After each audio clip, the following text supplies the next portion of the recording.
Section 1. The place between weird and wonderful.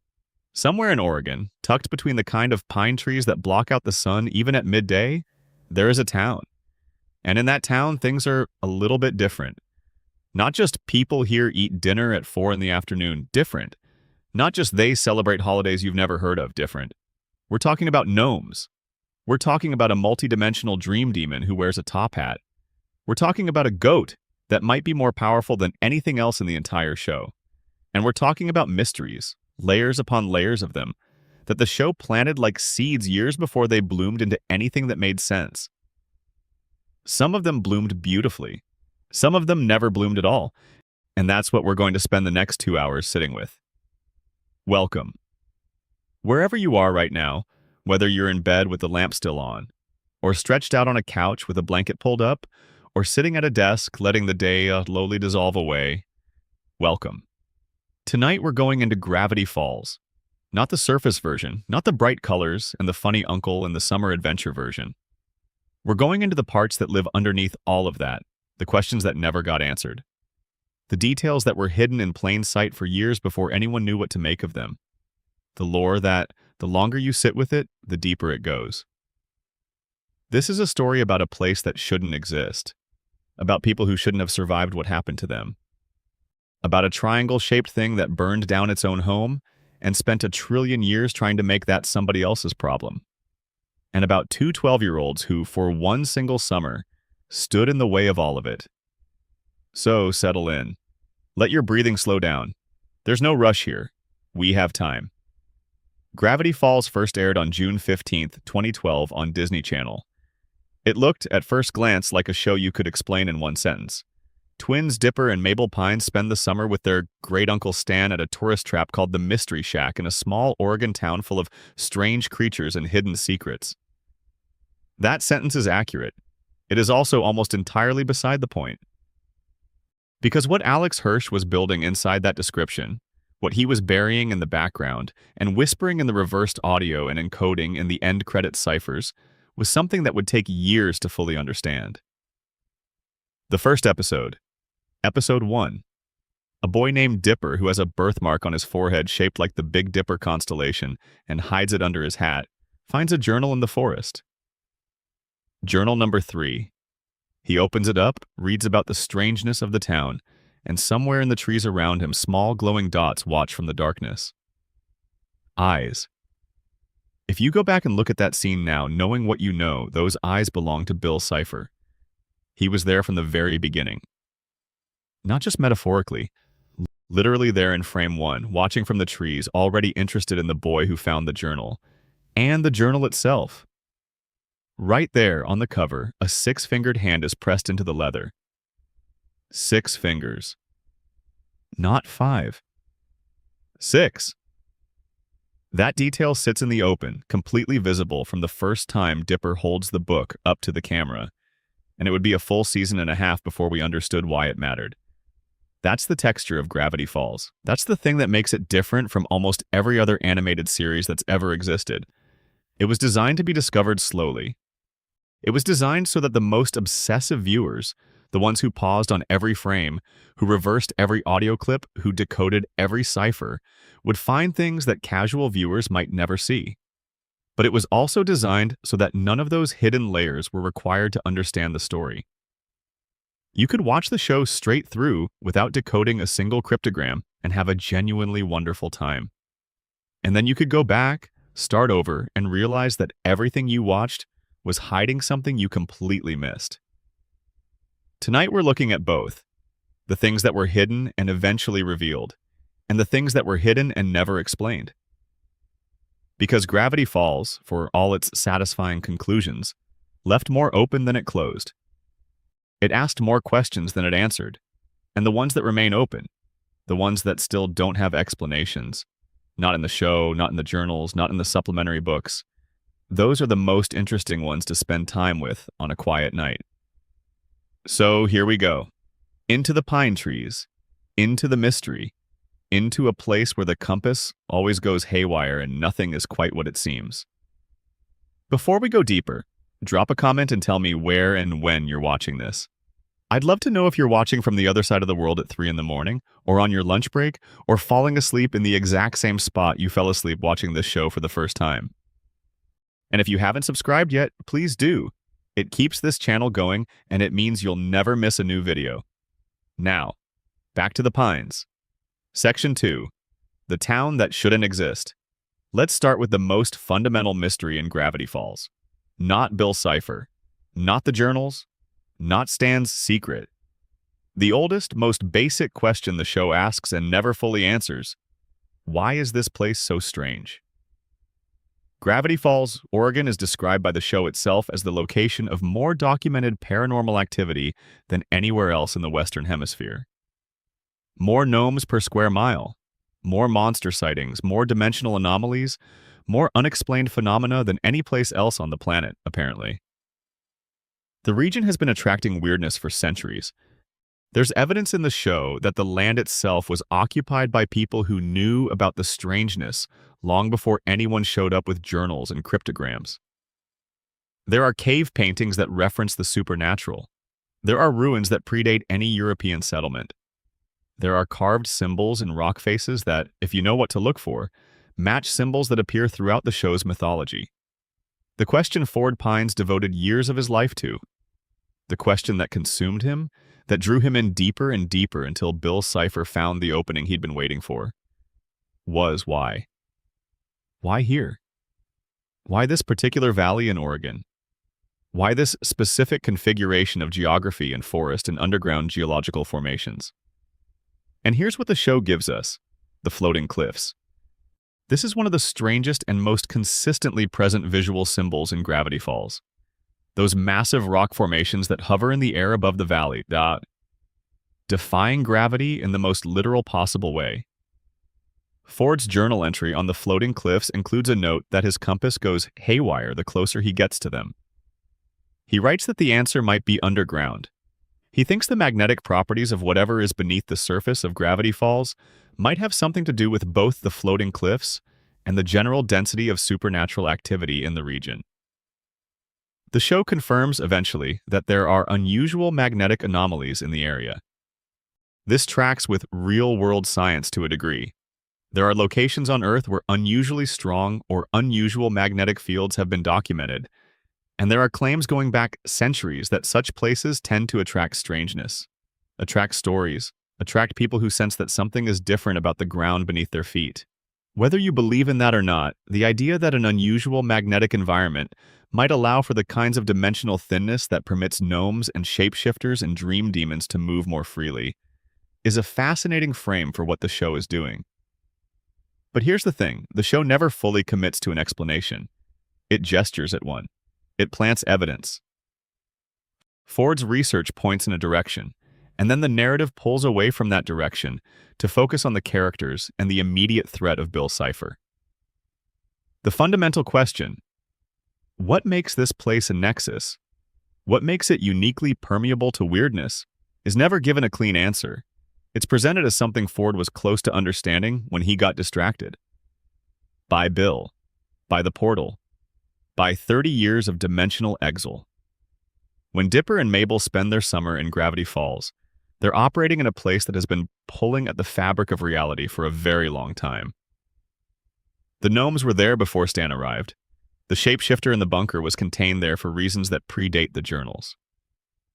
There are creatures documented in Journal 1 that Ford encountered in his very first weeks in the valley. Creatures that seem to have been living in those woods for generations, maybe centuries. The supernatural density isn't something that started when Ford arrived and started poking at things. The poking made things more active, more dangerous, more concentrated. But the weirdness was already there, already native, already woven into the landscape. There's a theory in the fandom that Gravity Falls sits at a kind of cosmic crossroads, a junction point where the barrier between physical reality and the nightmare realm is naturally thinner than it is almost anywhere else on Earth. The nightmare realm, in Gravity Falls mythology, is described as a primordial foam between dimensions. It's not another planet or another universe, it's the space between all universes, and it has its own instability, its own tendency to bleed into adjacent realities. If there's a place where that bleed through is easiest, where the wall between here and there is more membrane than solid barrier, you'd expect to find exactly the kind of persistent, ambient, supernatural activity that defines Gravity Falls. And it would also explain why Bill Cipher was so specifically invested in this particular valley. Bill needed a gateway. He'd been trying to find one for, in his own words, potentially 1 trillion years. He tried many humans in many places before he found Stanford Pines. And he found Stanford Pines because Stanford Pines had gone looking for the thinnest spot, the most anomalous region, the place where the laws of physics bent most noticeably. Ford found the door because the door was already partially open. Bill found Ford because Ford had already walked up to the door and started knocking. The floating cliffs. Think about them.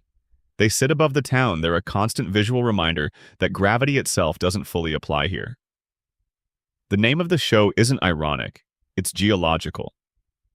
Gravity, the fundamental force that holds the physical world together, does not behave normally in this valley. And if gravity is bent, what else is? That's the foundation. That's what everything else is built on. And even now, after the show ended, after the journals were published, after the Book of Bill was released, nobody has given us a definitive answer for why this particular stretch of Oregon is the way it is. The anomaly is a given. The reason for the anomaly is still an open question, and that, in a strange way, is exactly right. Because Gravity Falls is a story about mysteries, and the deepest mystery is the place itself. Section 3. The Ciphers in the Walls.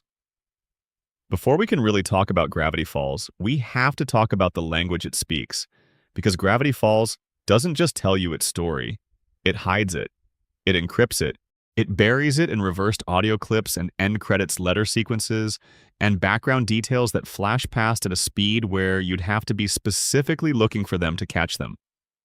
And the reason this matters, the reason we're spending time on it before we get into the actual lore, is that the ciphers aren't decoration. They're not set dressing. They're part of the story itself. Some of the most important narrative information in the entire show was delivered not through dialogue or plot, but through things you'd miss if you blinked. The end credits cryptograms. Every episode of Gravity Falls ends with a short sequence of scrambled letters, different every episode, that can be decoded into a message. These aren't Easter eggs in the conventional sense. They're not just amusing references for attentive fans. Some of them are genuine foreshadowing. Some of them contain information that won't make sense until an episode aired much later. Some of them are confessions from characters who can't say what they mean out loud. And the way the codes work changes over the course of the series. In the early episodes of Season 1, the cipher is a Caesar shift. Every letter is displaced 3 positions forward in the alphabet, so you decode it by shifting everything 3 positions back. This is consistent with the reversed whisper in the opening theme, which if you slow it down and reverse it says 3 letters back. The show is literally providing its own decryption key inside the opening music, trusting that someone out there would catch it. Around episode 7, the cipher method changes to @bash, a system where you mirror the alphabet, so A becomes Z, B becomes Y, the whole thing flipped. The reversed whisper in the theme changes to match, now saying switch A with Z. And then it changes again to an A1Z26 system, where each letter is converted to its numerical position in the alphabet. A is 1, B is 2, all the way to Z being 26. The whisper adapts. And when Season 2 arrives, the whole system upgrades to a visionaire cipher, which is significantly more complex because it requires a keyword to decode.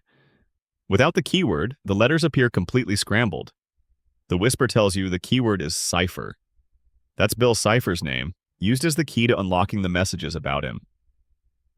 What's quietly extraordinary about all of this is the intentionality. This wasn't one person quietly encoding messages for their own amusement. This was a writing room making a collective decision, maintained for years across 40 episodes, to layer a second narrative in a format that required genuine cryptographic effort to access. The people who decoded every single message, episode after episode, got to read a running commentary on the show that ran parallel to what was happening on screen. Some messages were funny, some were heartbreaking, some said things that the characters couldn't say to each other directly. One simply reads, in plain decoded text, Stan is not what he seems. That's the message in the opening theme cryptogram in episode 1. Before you know anything, think about that for a long moment. From the very first episode, before Dipper knows Stan's real name is Stanley and not Stanford, before the twin reveal, before the basement portal, before any of it, the show's opening sequence has been advertising the core revelation of the entire series. It was sitting there, visible for people who knew where to look. And the vast majority of viewers watched it dozens of times without ever seeing it. The opening sequence has other things in it too. A Bigfoot sighting, half a second, blinking fast. The faces of creatures that will show up as antagonists in later episodes. A quick shot of what looks like a postcard on a corkboard that, if you freeze frame at exactly the right moment, reveals coordinates. 44.793531, negative 121.556397. Those coordinates, if you enter them into a map, correspond to a location in Oregon. Whether that location is significant or a piece of carefully placed misdirection is something that, to this day, hasn't been definitively answered. And then there's the Bill Cipher wheel, right there in the opening for maybe 2 or 3 frames. A circle filled with symbols surrounding a triangle with a single eye at the center. 10 symbols on the outer ring, each representing a character who won't be introduced for months or years. The pine tree, Dipper. The shooting star, Mabel. The six-fingered hand, Ford. The question mark, Suze. The ice pack, Wendy. The glasses, McGucket. The shooting star on a sweater, the llama, Pacifica. The pentagram, Gideon. The stitched heart, Robbie. 10 people arranged around the demon who needs all of them in the same place at the same time to be defeated. The entire architecture of the final confrontation, illustrated in a 2-second shot that first appears before any of those characters have been properly introduced. Alex Hirsch knew where the story was going from the beginning. The ending was embedded in the opening. There's also the reversed audio in Gideon Rises, the Season 1 finale. At the very end, played backwards, are the words, I'm still here. Those 3 words, hidden in an audio clip, are Bill Cipher announcing his continued presence in the narrative well before his role as primary villain had fully emerged. He was always there. Before the portal, before Ford came back, before Weirdmageddon, he was there in the background of the first episode, watching from the trees. He was there in the last episode of the first season, whispering backwards that he wasn't going anywhere. The ciphers in the walls of Gravity Falls are the show's way of saying, if you want to understand what's really happening here, you have to work for it. The surface story is real and complete, but underneath it, running in parallel, there is another story. One that was written at the same time, with the same care for the people willing to decode it. Section 4. Stan is not what he seems. Let's talk about Stanley Pines, or as he was known for the first full season and change of the show, Stanford Pines. Grunkle Stan. The con artist in the fez hat who ran a tourist trap and told jokes and overcharged visitors for exhibits that were obviously fake. The lovable fraud. The embarrassing great uncle. Except none of that is the real story. The first hint that something is deeply off with Grunkle Stan comes in the very first episode, when Dipper briefly spots him disappearing through a door behind the vending machine in the gift shop. A secret door. Stan goes through it, Dipper watches, and then the moment is gone and the episode moves on. You might, on a first viewing, flag this mentally as something to keep in mind. Maybe Stan is storing money back there. Maybe it's just a storage room. Cartoons have secret passages all the time. Fine. But then there are other hints. Little ones. In episode 3, Headhunters, there's a scene where Stan's fez, the same red fez he wears throughout the entire series, has a symbol on it that matches symbols in Journal 3. Not conclusive. Maybe just a design flourish, but it's there. And in the background of several early episodes, if you go back and look, there are glimpses of things in the Mystery Shack that shouldn't be there if Stan were just a regular con artist. Scientific equipment, charts, notes, and handwriting that isn't Stan's. The full picture emerges in Season two's A Tale of Two Stans, and when it does, it lands with the weight of 30 years of waiting. Not Dipper and Mabel's 30 years. Stan's Stanford, his brother's name, not his own, fell into the interdimensional portal in the basement during a fight. And Stanley, who by that point had already been disowned by his parents, had been traveling the country running various scandals, had never stopped feeling the weight of having accidentally ruined his brother's academic future. Stanley spent the next 30 years living in his brother's house, under his brother's name, using his brother's identity in order to secretly rebuild the portal and bring his brother back. Every exhibit in the Mystery Shack that was transparently, hilariously fake. The jackalope, the mermaid skeleton, the various authentic artifacts that were obviously made of cardboard and paint, was there to attract tourist money, and every dollar of tourist money went into rebuilding the portal. The con wasn't just a con. It was the world's most elaborate 30-year rescue mission, conducted in complete secrecy by a man who had no formal scientific training and was working entirely from notes his brother left behind. Think about how that recontextualizes everything. Every episode of Season 1 where Stan lies to the kids about the supernatural activity in town, he wasn't lying to protect himself. He was lying to protect the machine in the basement. Every time he seemed dismissive of the mysteries Dipper and Mabel were uncovering, he knew exactly what was going on. He knew about the journals. He knew about the portal. He knew about Bill Cipher. He was keeping all of it away from the kids, not because he didn't care, but because he cared too much to let them get involved. There's a moment in Dreamscaperers, Season 1, where Bill Cipher invades Stan's mind and shows Dipper a glimpse of Stan's memories. Stan's memories are defended. There's a specific room that's locked, and Bill can't get in. The show plays this as Stan protecting a secret from Bill, which is true. But the secret isn't just the identity thing. The secret is everything. The portal, the fact that Ford is real and alive and needs to come back. The 30 years, the whole story. Stan's mind was a fortress because he'd had 30 years of practice keeping all of this contained, and he'd gotten very good at it. And here's the thing that gets more moving the longer you sit with it. Stan doesn't get credit for this. Not within the world of the show, not initially. When Ford comes back and the twins learn the truth, the immediate response isn't gratitude. It's confusion, betrayal, disorientation. This man lied to them. He lied to everyone. He stole a name and wore it for 3 decades. Those are facts. And they're also completely true simultaneously with the fact that what he did was one of the most devoted, quietly heroic things any character in the show demonstrates. He gave everything for a brother who, when they were young, was always considered the smarter one, the one with the future, the one their father approved of.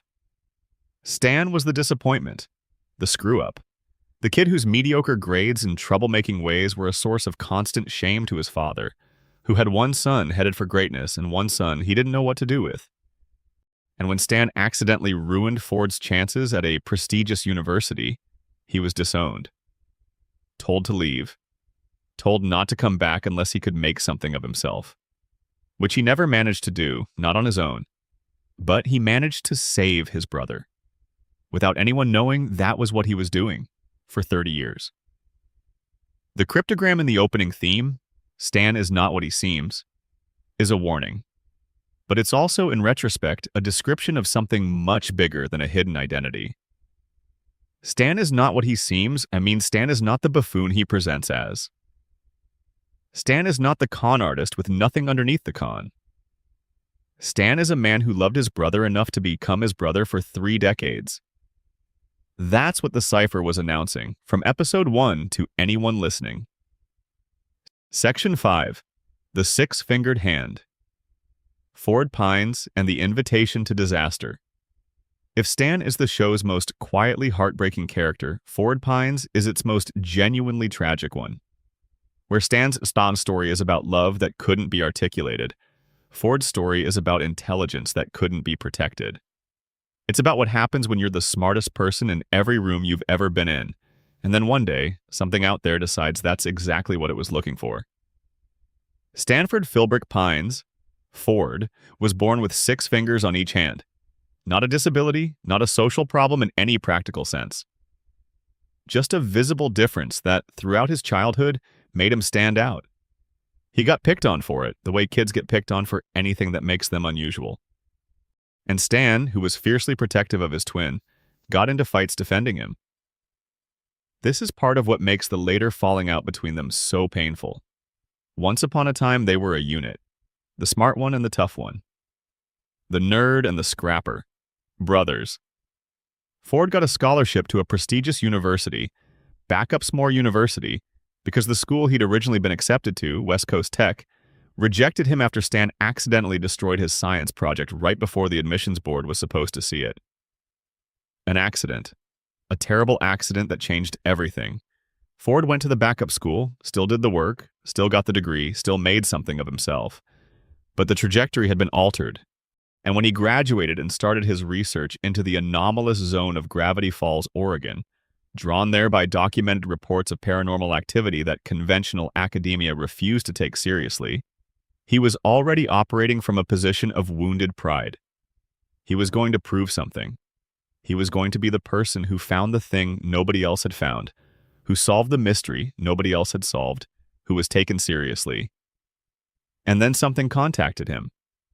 He described it later as a muse, a presence that appeared in his dreams that seemed to understand exactly what he was working on and why it mattered, that asked questions that led him to insights he couldn't have reached on his own. A presence that was perceptive and funny and strange and seemed, against all logic, to be exactly the kind of intellectual companion Ford had spent his whole life looking for and never found. Someone who thought at his level, someone who was interested in the same thing, someone who seemed impossibly to understand him better than anyone ever had. His name was Bill Cipher, and he was none of those things. What Bill was, what he'd been for untold centuries before he encountered Ford, was a predator who specialized in finding minds that were specifically vulnerable to his approach. Brilliant minds. Isolated minds. Minds that had been told they were special for so long, they'd started to believe that their specialness entitled them to secrets that were beyond ordinary people. Ford fit every point on that profile.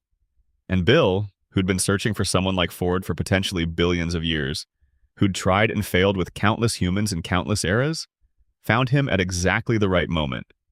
When Ford was most alone. When Ford's relationship with his twin was damaged. When Ford's ambitions were outrunning his judgment. They worked together. Bill pretended to be a partner, a mentor, a friend. Ford built the universe portal, a machine designed to create a stable passage between the physical world and the nightmare realm, allowing beings from that dimension to cross over freely. Ford thought he was building a scientific achievement. He thought he was going to solve the mystery of Gravity Falls, answer the questions, prove he was right about the anomaly zone. He had no idea, for most of the construction, what the portal was actually for. Until the day McGucket glimpsed what was on the other side and couldn't handle what he saw. McGucket quit. McGucket warned Ford. Ford, at that point deep in a relationship with Bill that had taken on the texture of genuine friendship, or at least the strongest intellectual bond he'd ever formed. Ford hesitated. And in that hesitation, in that space between suspicion and certainty, Bill's influence held. Right up until Ford finally dug into Bill's actual history, finally understood what the portal was meant to do, finally looked at what he'd been building through the lens of what he knew rather than what he hoped. At that point, Ford shut everything down. He scattered the journals, he hid the machines, he reinforced his mind against intrusion, he prepared to fight. And then Stan came to town and they argued, and Ford fell into the portal. And Stanley, standing alone in his brother's lab with the machine still running, decided he wasn't going to give up on his brother. Not for 30 years. Not ever. The thing about Ford that the show handles with genuine delicacy is the guilt. Ford doesn't spend his 30 years in other dimensions congratulating himself on having seen through Bill's manipulation. He spends it knowing what he built. Knowing that the portal exists. Knowing that his judgment failed him at a critical moment. That his pride made him exactly the kind of target Bill preferred. That his loneliness opened the door to something that almost destroyed everything. And then he comes back and he has to look at his twin brother and he has to understand that while he was gone, Stanley, the one who was always considered the lesser twin, the failure, the disappointment, Stanley rebuilt what Ford built and used it to save him. The six-fingered hand on the journal cover isn't just an identifying mark. It's a symbol of everything Ford is. A person who is always visibly, measurably different. A person whose difference was both his gift and his vulnerability. A person who was found by the right predator at the right moment and spent 30 years living with the consequences. Section 6. Bill Cipher, the demon before the demon. The first time most viewers really encounter Bill Cipher is in the season 1 episode Dreamscapers, when Gideon Gleeful summons him to invade Stan's mind and find the combination to the safe. That's where Bill introduces himself in a way that's impossible to forget. Cheerful, almost friendly, quick with a joke, quick with a deal. A yellow triangle with a top hat and a bow tie and one enormous eye and a personality that feels like what you'd get if a used car salesman and a cartoon supervillain got merged at the atomic level. He's immediately funny.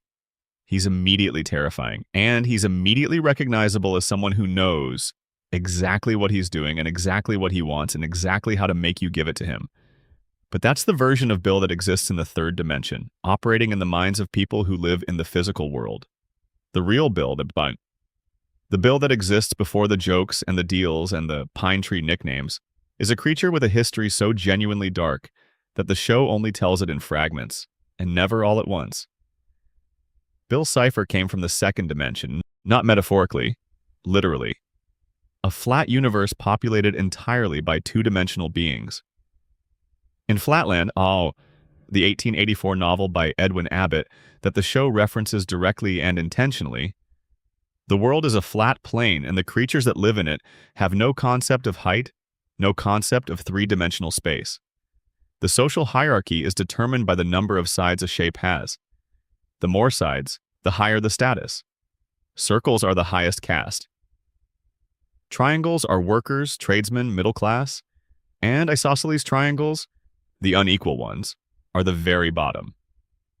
The underclass.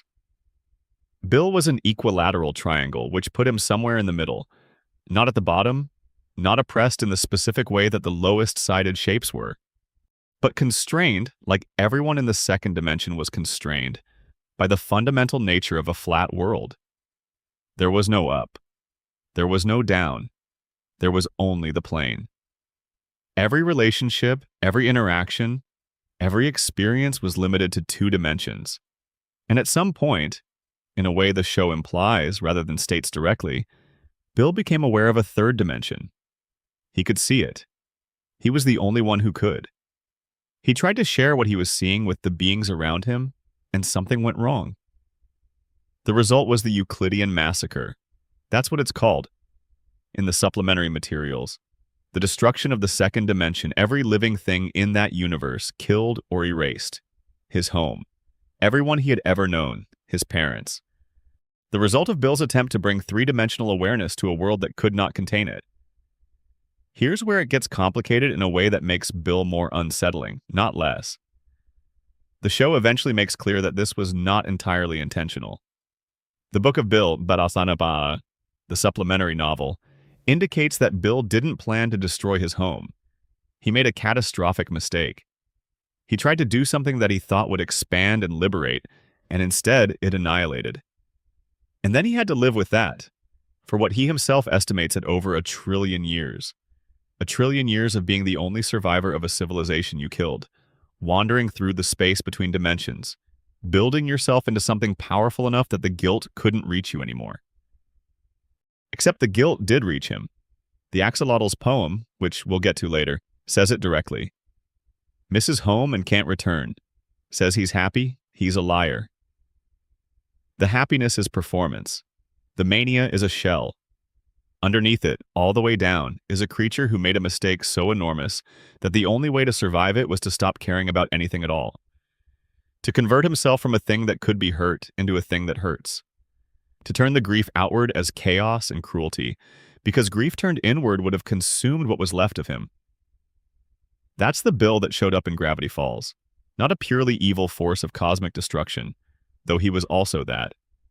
A wounded thing that had spent 1 trillion years learning to weaponize its wound. After the Euclidean massacre, Bill took up residence in the Nightmare Realm, the primordial foam between dimensions. A place with no laws, no structure, no stability. The kind of place that would appeal to something that had just watched every law and every structure it had ever known collapse in a moment of terrible discovery. He wasn't alone there, exactly. The nightmare realm was populated by other entities. Beings that had been expelled from or exiled from other dimensions. Creatures that existed outside the boundaries of normal reality. Bill called them his friends. He called them his crew. More accurately, based on what we see of them during Weirdmageddon, they called him Boss. And from the nightmare realm, Bill began his long work, finding humans, making deals, slowly, painstakingly, over thousands of years, steering reality toward the moment when a passage between the nightmare realm and the physical world would be permanently opened. He needed the third dimension, not just to visit, to escape into, to claim. Ford was the best chance he'd found in all that time, and Ford nearly gave it to him. Section 7. The Deals Bill Made. Every interaction Bill Cipher has with a human being is a transaction.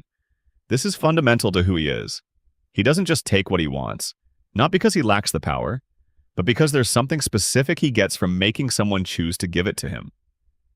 The deals aren't a limitation, they're a preference. There's a kind of pleasure for Bill in watching someone realize too late that the terms of the agreement were never what they thought they were. Let's walk through them.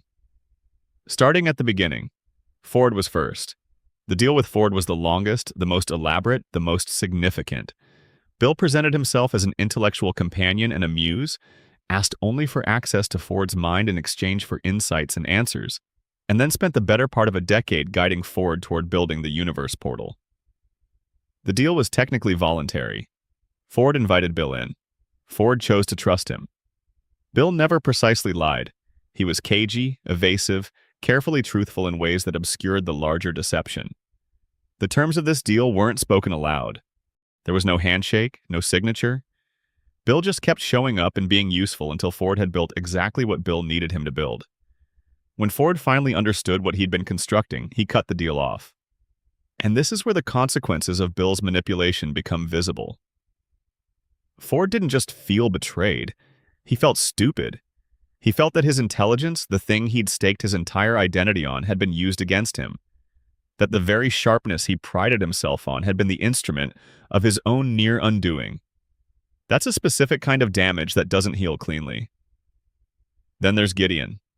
Little Gideon Gleeful, the child psychic of Gravity Falls, who summons Bill in Dreamscaperers because he wants the combination to stand safe. The combination will let Gideon gain control of the deed to the Mystery Shack. This is Gideon's whole deal for most of Season 1. He wants the Shack. He wants to expand his tent of telepathy. He wants to be a major power in Gravity Falls. His summoning of Bill is explicitly a deal. Information in exchange for a favor to be named later. The favor turns out to be the actions leading toward opening the portal. What's notable about the Gideon deal is that Bill doesn't really need Gideon. By the time he shows up in Season 1, he already knows exactly what Ford was building and where the pieces are. He's been watching. He knows about the journals. He knows about Stan and the portal. He's using Gideon as a useful idiot, someone to stir up chaos, get the pieces moving, create pressure without Bill having to appear directly. And when Gideon becomes more of a liability than an asset, Bill discards him without sentiment. The deal was complete. The favor was called in. Gideon served his purpose. Dipper's deal is in some ways the most uncomfortable of all, because Dipper is 12 years old and should know better, and also can't quite resist. In sock opera, Dipper has been trying to crack the password on a mysterious laptop, a laptop that contains crucial information about the portal, though Dipper doesn't know that yet. He's failing. The laptop is about to delete itself. Bill appears, offers the password in exchange for, quote, a favor. Dipper refuses. Bill disappears. The laptop countdown continues. Dipper refuses. Bill reappears. The countdown hits critical. Dipper accepts. The favor, it turns out, is Dipper's body. Bill takes possession of Dipper's physical form and spends the episode in it, eating paper, breaking things, threatening to destroy the journal, doing everything he can to cause chaos while wearing the face of a 12-year-old. He's using the body the way you'd use a rental car. Carelessly, enthusiastically, destructively. At one point, he slams Dipper's head into walls just to see what it feels like to experience pain from the inside. Mabel figures it out, forces Bill out by exploiting the physical limitations of a human body. And in the aftermath, Dipper has to live with the fact that Bill was inside him. That someone looked at Dipper Pine's Bakar, clever, determined, brave Dipper, with all his research and all his preparation, and found the moment when he was scared enough to make a bad deal. Bill always finds that moment. The deals with Blendon Blandon, the time traveler from the year 207,012, form the mechanism by which Weirdmageddon actually begins. Blendon, who'd been mocked by his colleagues in the Time Paradox Avoidance Enforcement Squadron for losing a gladiatorial tournament called Globnar to two 12-year-old children, was miserable. Bill found him when he was at his lowest. Made a deal. Bill would stop the Time Baby from bothering Blendon if Blendon would let Bill possess his body. Blendon agreed. Bill, in Blendon's body, convinced Mabel to hand over the interdimensional rift, a literal crack in reality that she'd been carrying without fully understanding what it was. Then he smashed it, and Weirdmageddon began. The mechanism of every major catastrophe in the show, when you trace it back, runs through a deal. A human being who is just barely desperate enough, just barely scared enough, just barely isolated enough to say yes. And Bill, who'd had 1 trillion years to practice finding exactly that kind of person, finding them every single time. Section 8. The Axolotl and What Comes After. This is where things get genuinely strange. Stranger than a triangular dream demon. Stranger than a floating cliff. Stranger than a man who lived under his brother's name for 30 years. When Bill Cipher dies, when Stan tricks him into entering the wrong mind, and Ford fires up the memory gun and Bill is erased, shrieking and crackling and compressing from the edges inward, he speaks, in those final seconds, a message that plays backwards. The show gives you the playback in real time, which means what you hear is a burst of distorted noise. But reverse the audio, slow it down, and what Bill says is this. A XOLOTL. My time has come to burn. I invoke the ancient power that I may return. Who is the axolotl? The axolotl is an enormously powerful extra-dimensional entity who appears, in the most direct form, in Dipper and Mabel and the Curse of the Time Pirate's Treasure. A choose-your-own-adventure book that Alex Hirsch has confirmed contains one enormous canonical secret. In one specific ending path, Dipper and Mabel find themselves in a realm between dimensions and encounter the axolotl. Not a small axolotl, a being that takes the form of a vast axolotl-shaped nebula. Something that exists outside of time, outside of space, in the genuine between that nothing and no one else can reach. Alex Hirsch described the power hierarchy of the Gravity Falls universe as Time Baby being less powerful than Bill, with the axolotl being above both of them by an immeasurable degree. The axolotl offers the twins one question each. Mabel asks if it's a salamander. The axolotl says, with apparent patience, I am the axolotl. Dipper asks what the axolotl knows about Bill Cipher, and the axolotl responds with a poem. The poem reads, 60 degrees that come in threes, watches from within birch trees, saw his own dimension burn, misses home and can't return, says he's happy, he's a liar, blame the arson for the fire. If he wants to shirk the blame, he'll have to invoke my name. One way to absolve his crime, a different form, a different time. 6 lines of description, 4 lines of instruction. Let's take them slowly. 60 degrees that come in threes. An equilateral triangle has 3 angles, each 60 degrees. This is Bill, described by his geometry, which is appropriate for a being from a dimension defined by geometry. Watches from within birch trees. Bill's eye appears in many places throughout the show. In the backgrounds, in the opening credits, in paintings. He's described throughout as being constantly present, constantly observing, even when he has no direct physical form in the real world. Saw his own dimension burn. This is the Euclidean massacre, not an accusation, just a fact. His dimension burned. He saw it. Misses home and can't return. This is perhaps the most quietly devastating line in the poem, because everything we've seen of Bill suggests a creature who is purely, gleefully, chaotically in motion, who wants to tear down walls and merge dimensions, and cause as much delicious chaos as possible. Not a creature who misses anything, not a creature capable of grief. And the poem says, this is a lie, he misses home. He can't return. Those two facts sit underneath everything he is. Says he's happy, he's a liar. 6 words, nullifying every expression of enthusiasm and delight Bill has ever shown in the entire series. All of it performance. All of it a skin stretched over a wound that has never healed and never will. Blame the arson for the fire. If you destroy something through your own actions, you don't get to be surprised when people hold you responsible. Bill wants the Euclidean massacre to be a misunderstanding, a tragedy, a thing that happened rather than a thing he did. The axolotl is saying, it was something you did. The arson caused the fire. If he wants to shirk the blame, he'll have to invoke my name. This is the instruction. Bill can call on the axolotl to escape permanent destruction. That's what the reversed words at his death are doing. He's invoking the name, the ancient power, the being that exists above him, above everything. One way to absolve his crime, a different form, a different time. If Bill wants to come back, if he wants to be more than a smear of residual energy in a destroyed mindscape, there is a path. But it's not the path he's used to. It's not the deals and the chaos and the manipulation. The absolution requires him to become something else, in a different form, in a different time. The Book of Bill, released in 2023, expands this. After Stan's mind destroys Bill, Bill finds himself, shattered and formless, in what the book calls the theraprism, a holding space maintained by the axolotl, a therapeutic prison outside of time designed specifically to house Bill Cipher while he confronts what he is and what he's done.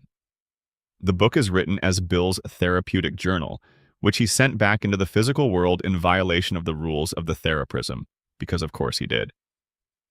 In the theraprism, Bill has to actually reckon with the Euclidean massacre, with the fact that his dimension burned, with what he lost, with the guilt he's been running from for over 1 trillion years. And the axolotl's terms, the conditions for eventual release, for eventual reincarnation into a different form, a different time, require him to see himself clearly, to stop lying, to admit the arson. Whether he manages this or even attempts it sincerely is left open. The Book of Bill is an unreliable narrator's document. Bill wrote it. Bill describes things in the way Bill describes things, which is to say with a great deal of self-serving framing and convenient omissions. Whether the book represents actual therapeutic progress or just Bill doing what Bill does, saying whatever he needs to say to get what he wants, is genuinely unclear. But here's what isn't unclear. Bill Cipher is not dead. He is contained. He is in a process, a trial, the axolotl called it. And the poem says there's one way to absolve his crime. 1. A different form, a different time. Somewhere in the timeline of the Gravity Falls universe, if the conditions are met, if whatever the axolotl's program requires gets seen through to completion, Bill Cipher will return, changed, in a form we wouldn't recognize, in a time we can't predict. That's not a resolved ending, that's a door left open. And it's possibly the show's most significant artistic decision, to leave the question of Bill's ultimate fate genuinely unanswered, genuinely contingent on a process that's ongoing, genuinely dependent on whether a trillion-year-old demon who has made lying to himself his primary survival tool can manage to stop doing that long enough to become something different. The axolotl doesn't guarantee redemption. The poem doesn't promise it. It says there's one way, one. And that way requires Bill to do something he has never, in his documented existence, managed to do. Be honest about what he is and what he's done. The theraprism is interesting because it's the kind of cosmic consequence that matches the crime perfectly. Bill spent 1 trillion years avoiding accountability. He built walls of chaos and cruelty and manic energy specifically to avoid having to sit quietly with the fact that he destroyed an entire universe. And the axolotl's response to this is not punishment in the punitive sense, not banishment, not permanent destruction. It's compulsory stillness, compulsory honesty, a place outside time where there is nothing to do but think, where the chaos energy can't be used to outrun the guilt, where the performance of happiness has no audience and no point. Whether Bill can survive that, whether a being that was built on the rubble of self-deception can find something solid underneath it, is the longest unanswered question in the Gravity Falls universe. And it's left unanswered deliberately, because it's also the show's most universal question, scaled up to cosmic dimensions. Can a person who has spent their life avoiding what they are actually change? Not perform change. Not say the right things to the right being at the right moment and get released. Actually become something different. The show doesn't answer it for Bill any more than life answers it for people. It just poses it and lets it sit. Section 9, The Society of the Blind Eye. The town that chose to forget. Gravity Falls has a memory problem, not a metaphorical one. An actual, literal, systematic problem with memory that predates the events of the show by about 30 years and was perpetuated by an organization that many of the town's residents participated in without fully understanding what they were participating in. The Society of the Blind Eye existed for one purpose: to erase memories. Specifically, to erase memories of supernatural events from the minds of Gravity Falls' citizens, so that they could continue to live in comfort rather than in the constant existential horror of knowing what was actually sharing their town with them. On the surface, this sounds almost charitable. A mercy.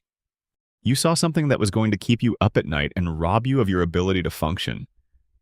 Here, let us take that away. Let you go back to your life, let you sleep. But the Society of the Blind Eye was not a mercy organization. It was a control mechanism.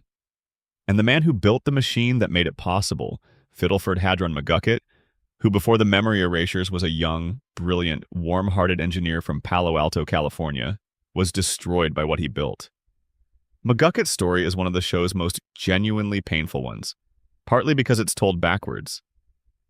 We meet him first as Old Man McGucket, the town kook, a gaunt, wild-eyed man who speaks in fragmented sentences, builds things out of garbage, sometimes eats his own clothing, and lives in what appears to be gleeful madness at the edge of town. He's played for comedy throughout most of Season 1.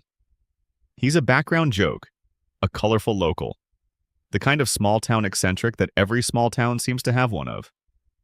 Then Society of the Blind Eye happens, and we find out that Fiddleford McGucket went to university with Ford Pines in the mid-1970s, that Ford considered him the most gifted young mechanic he'd ever encountered, that Ford called him specifically to help with the Portal project because McGucket was exactly the kind of genius-level technical mind Ford needed. McGucket came to Gravity Falls full of intelligence and optimism and the belief that whatever Ford had found was genuinely important. And for a while, the project was just that, important, groundbreaking. The kind of work a person would be proud to have contributed to. Until McGucket glimpsed what was on the other side of the portal. The show doesn't tell us exactly what he saw. His memories, when they're finally played back, cut away at exactly that moment. He looks through the aperture, and then the footage jumps, and then he's walking away, and Ford is calling after him, and Fiddleford is already getting into his car. Whatever was on the other side of the portal was so profoundly disturbing, so fundamentally wrong, that McGucket chose immediate departure over any explanation. He quit on the spot. He drove away. He went back to his house in Gravity Falls and tried to sleep. And couldn't. The images stayed. He couldn't shake what he'd seen. The nightmares were immediate and relentless. And so Fiddleford McGucket, whose specialty was technology, who could build nearly anything with nearly anything, built a gun that erased memories. He used it on himself the first time. And it worked. The memory of what he'd seen through the portal was gone. But then he'd see something else in Gravity Falls, some other supernatural encounter, and the process would have to be repeated. And each time the gun erased a memory, it took a little more than just the target memory. The side effects compounded. Words started slipping away. Then whole categories of knowledge. Then the ability to track time? to remember what had happened 4 days ago, to recognize the same familiar face he'd been looking at for years. By 1982, McGucket founded the Society of the Blind Eye and began extending the same service to other townsfolk, and began using the gun on himself with a frequency that removed more than he was losing to supernatural encounters. He was erasing himself, slowly, over decades. By the time Dipper and Mabel arrive in Gravity Falls, Old Man McGucket doesn't remember anything before 1982. He has no idea who he used to be. He doesn't know he worked with Ford. He doesn't know about the portal. He doesn't recognize the journal when Dipper shows it to him. The brilliant engineer who helped design the machine that was nearly used to end the world is living in a junkyard, eating newspapers, building things out of scrap, still demonstrating an almost superhuman mechanical aptitude that his conscious mind has no access to because the body remembers what the mind has erased. The Hall of the Forgotten, discovered by the kids in the episode, is a room beneath the Gravity Falls Museum of History where every erased memory has been stored in glass tubes, sent there via pneumatic tube from the memory gun's chamber. Rows upon rows of glass tubes, decades of supernatural encounters, decades of people's relationships with the town's true nature, vacuum-sealed and labeled and stored in the dark. And there's one tube in the hall, labeled Jeffrey Canuck, that has never been explained. It sits on the shelf near McGucket's memory tube and Preston Northwest's memory tube. The fact that these three specific tubes are grouped together in a place of honor near the front of the hall suggests that Jeffrey Canuck's erased memory was significant, maybe even directly related to the portal or the journals. But Jeffrey Canuck is never mentioned again in the show, in the journals, in the supplementary books, anywhere. The name is there. The tube is there. The memory is lost. And we don't know what was in it. That's a mystery the show left specifically, deliberately open. Not a loose end. It's too carefully placed to be accidental. But it's one of the loose ends that was never picked up. Section 10. The 3 journals and what they hold. Ford wrote 3 journals. That's the frame. 3 notebooks, filled over years of research in Gravity Falls, documenting every supernatural creature, every anomaly, every discovery, every warning. When Bill's true intentions became clear and Ford prepared to fight back, he split the journals and hid them separately, understanding that having all 3 in one place would give anyone who found them complete access to everything he'd learned, including the portal's designs and how to operate it. Journal 1, Journal 2, Journal 3. Each one representing a different phase of Ford's research, a different level of engagement with the strangeness of the valley, a different degree of danger. Journal 3 is the one Dipper finds in the first episode. It's the most recent of the 3, and in many ways the most complete. It contains Ford's most refined thinking, his most detailed monster descriptions, his most explicit warnings about Bill Cipher. The cover has the 6-fingered handprint pressed into it, which is both Ford's signature and his fingerprint. Dipper carries it for the entire series. It's the primary text through which the show's mythology is communicated. Journal 2 is found by Gideon Gleeful, which is a narrative problem that runs through the first season.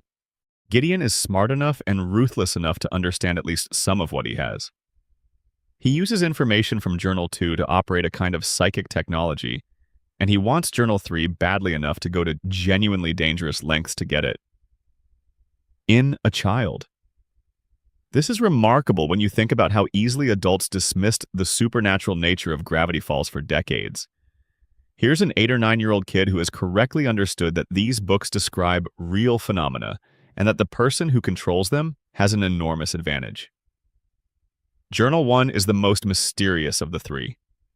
It's the earliest. It documents Ford's first encounters with the anomaly zone, before he understood most of what he was seeing. It contains the notes about the floating cliffs and the magnetic anomalies, and it contains, in the version shown briefly during Not What He Seems, a page about those cliffs with a note in code that translates to, "My compass goes haywire the closer I get to them." Does this mean what I think it does? The answer may be underground. The implications of that note, that whatever creates the floating cliffs is something beneath the surface of the valley, something geological or structural, are never followed up. The physical journal books released in the real world, Gravity Falls, Journal 3, published in 2016, contains significant additional content that wasn't in the show. including entries in Ford's handwriting that discuss aspects of his research the show never covered. The book acknowledges the Society of the Blind Eye more explicitly. It contains additional warnings about Bill. And in the margins, there are notes from other characters. Stan writing in the journal during Ford's absence, Dipper adding his own observations during the summer. The book layers voices in a way the show couldn't, and some of the most interesting content lives there. But here's one of the persistently unexplained details. The monocle on Journal 3's spine. From the very first time Dipper opens the journal, there's something attached to the spine that looks like a monocle or a magnifying glass. It's been interpreted as a bookmark, as a reading tool, as an accessory that matches some of the more Victorian elements of Ford's aesthetic. But Ford wears glasses, not a monocle. No other character in the show wears a monocle. And the object has never been addressed directly, never been given an explanation, it's just there. On the spine of the most important book in the show, unexplained. There are also pages in Journal 3 that are shown in the show as clearly damaged or burned. Pages that contained information Ford specifically destroyed when he realized what the portal was for. We see evidence of torn-out pages, of text blacked out, of deliberate omission. What was on those pages? Ford's most complete notes on the portal's true function. His research into the nightmare realm. His documentation of whatever McGucket saw through the aperture. The things Ford chose to destroy rather than risk them being found and used. Those pages are gone. Not missing. Gone. Ford burned them. And whatever they contained is now one of the show's permanently unknowable mysteries, by design. Section 11. The Bill Cipher Wheel. The Prophecy That Failed. By the time you reach the series finale of Gravity Falls, the 4-part Weirdmageddon arc, the Bill Cipher Wheel has been sitting in the opening credits for 2 full seasons. You've seen it flash by hundreds of times. If you're the kind of viewer who pauses and freezes, you know exactly what it is. A diagram of 10 symbols arranged in a circle, with a triangle at the center. Ford explains it in Weirdmageddon Part 3. It's a prophecy, or at least something that functions like one. 10 specific individuals, each represented by one of the symbols, joined together in a specific configuration, have the combined power to destroy Bill Cipher permanently. The pine tree is Dipper. The shooting star is Mabel. The glasses are McGucket. The question mark is Seuss. The ice pack is Wendy. The 6-fingered hand is Ford. The bag of ice, with some debate in the fandom, is Wendy. Gideon is the pentagram. Robbie is the stitched heart. Pacifica is the llama. And the symbols connect outward to a central point, and if all 10 join hands in the right configuration while Bill is present, the combined power of the Zodiac should be sufficient to eliminate him. But it doesn't work. The attempt fails. Right at the critical moment, Stan and Ford break into an argument. The old resentments, the years of separated lives, the unresolved damage between the twins, and the connection breaks. Bill laughs, the prophecy dissolves, and they end up having to defeat Bill a completely different way, through the trick of the mind switch, through Stan offering himself as bait, through the memory gun. So here's the question. If the Zodiac prophecy is real, if the show treats it as a genuine mechanism that should work, why did it fail? And more specifically, was it supposed to fail? Was the failure of the prophecy the point? Think about what the show does with grand designs. Ford's plan to stop Bill through the portal was foiled by the relationship between the twins. Stan's plan to rescue Ford almost caused a catastrophic dimensional collapse. The Society of the Blind Eye's plan to protect people through memory erasure destroyed its founder.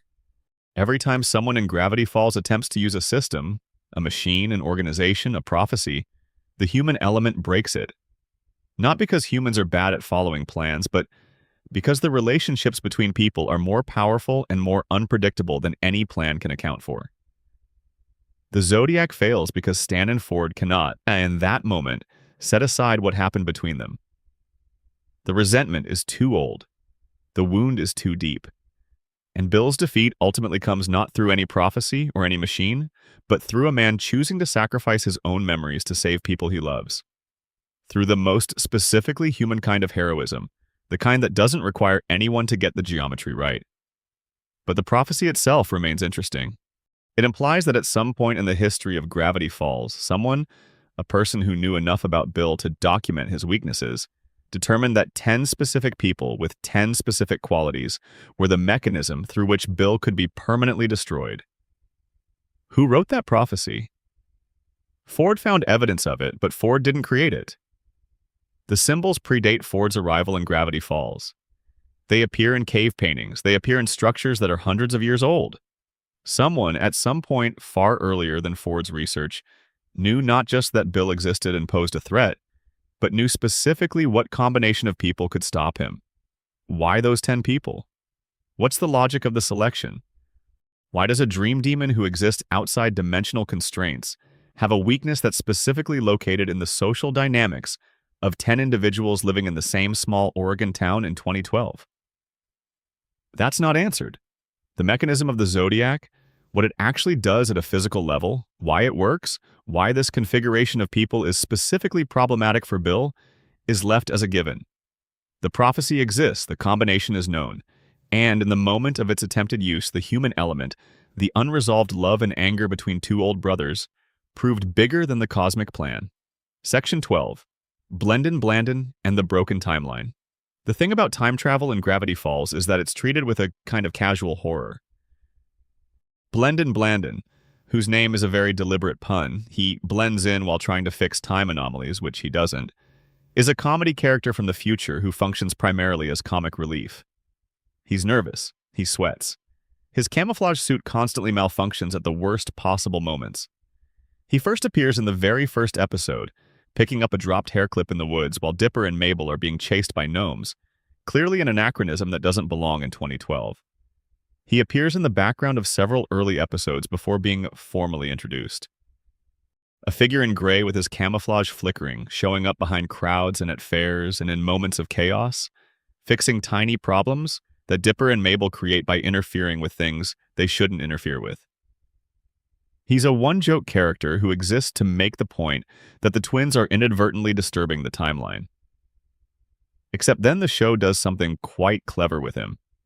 Because Blendin's resentment of the twins, his entirely understandable resentment, since they genuinely did cause him to lose his job and go to prison, is the mechanism through which Bill Cipher triggers Weirdmageddon. Not Gideon. Not some grand demonic scheme. A time traveler who was being teased by his coworkers made a bad deal with a demon out of misery and wounded pride. The end of the world as Gravity Falls knew it started with someone's feelings being hurt. That's both funny and, depending on how you look at it, quietly terrifying. Blendin is from the year 207,012. Note that number, not 2012, not 20,012, not even 200,012, 207,012 years from now. The timeline of Gravity Falls extends, in both directions, much further than the show's main events suggest. The Time Baby, who governs time travel and exists as a kind of paradoxical infant deity controlling temporal mechanics, was eventually defeated and seems to be reconstituting his molecular structure somewhere in the Antarctic, a process that, according to the show's own end credit cipher from Weirdmageddon Part 1, will take 1,000 years, which puts Time Baby's return at roughly the year 3012, matching the prediction from a separate piece of supplementary material about when the world ends. The future that Blendin comes from is one where the Time Baby has long since recovered, has established the Time Paradox Avoidance Enforcement Squadron, and governs temporal reality with the aggressive bureaucratic efficiency of something that began its existence as an unstoppable baby. The Time Police of 207,012 are competent in the way that only very ancient institutions that have had thousands of years to iron out their procedures can be competent. And Blendin, as a field operative, is very much in the mold of someone who is technically qualified but socially unfortunate. After Weirdmageddon, Blendin was fired again. He went time-hopping to escape the manhunt the TPAES put out for him, because even though he had no real agency in what happened, he'd still been Bill's entry point into the world, and that was sufficient grounds for career-ending consequences in time law enforcement. He ended up in 1883, his time machine destroyed by a train, and wrote a letter to Dipper and Mabel explaining his situation, hiding it in a place where it would eventually be found. The letter was in Journal 3, encoded. If you decode it, Blendon says he's doing fine as a pocket watch repairman in the Old West, that he's developed a fondness for 19th century diseases for the nostalgia, and that if any time agents come looking, the twins shouldn't tell them anything. That's where his story ends, as far as we know. A time traveler from over 200,000 years in the future, stranded in 1883 fixing watches. The comedy of it is almost too complete. But there's something unexplored in Blendon's story that, if you turn it over in your hands for a while, has teeth. He's the only person we know of who experiences both the deep future and the deep past of the Gravity Falls timeline. He knows what things look like 200,000 years from now. He knows what happened to the world after Weirdmageddon. He knows if the rifts that Bill opened left permanent damage in the fabric of reality. And he's never, in any medium, been asked, what does the far future look like? Did Weirdmageddon leave traces? Did the dimensional instability Bill created in Gravity Falls stabilize, or are there echoes of it still reverberating through time? Blendon would know, and he's fixing pocket watches in 1883, Section 13, The Northwest Legacy. 150 years of beautiful lies. The Northwest family have been the most prominent family in Gravity Falls for as long as the town has existed. Nathaniel Northwest, the town founder, the man whose face is on statues and plaques and paintings throughout the community, is celebrated as a visionary, a pioneer, a man of extraordinary virtue who built something lasting from nothing. Every year, the Northwest family hosts a party to which only the richest and most powerful are invited. Every year, the gates of Northwest Manor are locked to the common people of the town. And every year, somewhere in the structure of the manor, the ghost of a lumberjack named Archibald Corduroy counts down the days until his vengeance comes due. The truth about Nathaniel Northwest is the kind of history that doesn't show up in the textbooks. He didn't found Gravity Falls out of vision or courage. He was installed as the town founder by the U.S. government as a historical cover story, a planted fiction designed to conceal something about the area's true history and the government's involvement with it. The actual history of how Gravity Falls was settled, what the government knew about the anomaly zone, why they wanted a convenient founder figure with no documented anomalous connections, this is all hinted at in the episode Irrational Treasure and the show's supplementary materials, but never fully explained. Quentin Tremblay, the actual 8th-and-a-half president of the United States, has a complex and absurdist history intertwined with Gravity Falls that the government has been covering up for over a century. But the most visceral part of the Northwest legacy isn't the political cover-up, it's the lumberjacks. When Nathaniel Northwest built his manor, he made a deal with the laborers who constructed it. He promised them admission to his annual party in perpetuity in exchange for their work. Hard, dangerous work, the kind that kills people. Archibald Corduroy and the other lumberjacks worked for years on the construction, with people dying in accidents along the way, mudslides, falling timber, the dangerous labor of building a grand estate on a hillside. They completed the manor, they showed up for the first party, and Nathaniel Northwest locked the gates. Archibald Corduroy cursed the Northwest family with his dying breath. He was swept away in a mudslide shortly after being turned away, and an axe that was part of the construction debris caught him in the skull as he went. The curse was simple: 150 years, and if the gates were still closed, wealthy blood would stain the ground. Preston Northwest, the current patriarch of the family when the show takes place, knows about the curse. He's always known. The knowledge has been passed down through generations of Northwests as a kind of cautionary document, something to be aware of and plan around. And every generation of the Northwest family has weighed the options: honor the deal, let the commoners in, break the curse, and chosen reputation over safety. 150 years of choosing to let the debt compound rather than pay it. Pacifica Northwest is 12 years old when the curse finally comes due. She's been raised in the specific way that the Northwest family raises its children, with bells and conditioned responses, and the constant reminder that she is different from ordinary people, better than ordinary people, that the Northwest name is the most important thing about her and must be protected at any cost. Her father rings a bell when she speaks out of turn. She flinches when she hears bells. This is not incidental detail. The show is depicting a very specific form of conditional emotional abuse. Pacifica has been trained, not raised. Her self-worth has been tied, with deliberate specificity, to her family's reputation. If the reputation falls, so does she, and then she finds the room with the portraits. The gallery of Northwest ancestors, each one looking back at her with the same tight-mouthed, aristocratic expression, the same insistence on their own superiority.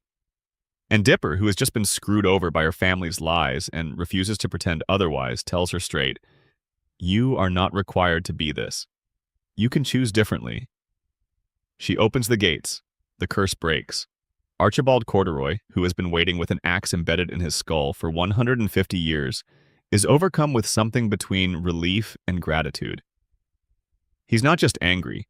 He's been waiting for this specific thing, the acknowledgement, the honoring of the deal. And when Pacifica gives it to him, he doesn't need to be violent anymore. He passes on. But this raises something the show notes quietly and then steps past.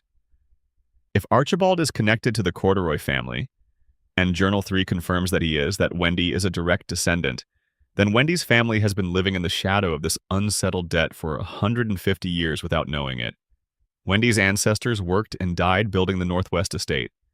Wendy's great-great-something grandfather died with a curse on his lips in a mudslide.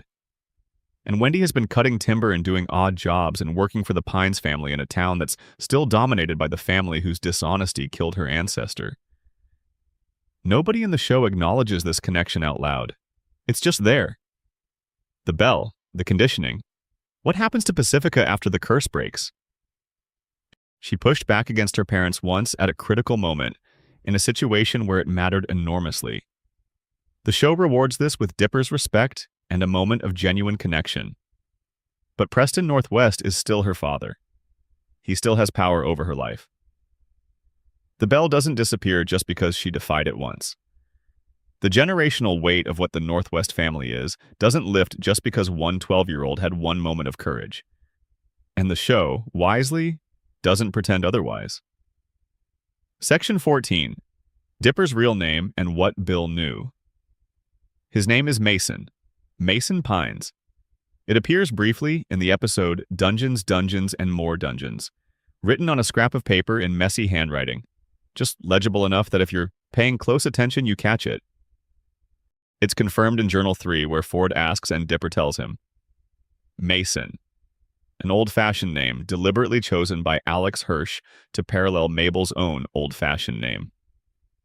Mason and Mabel, both starting with M.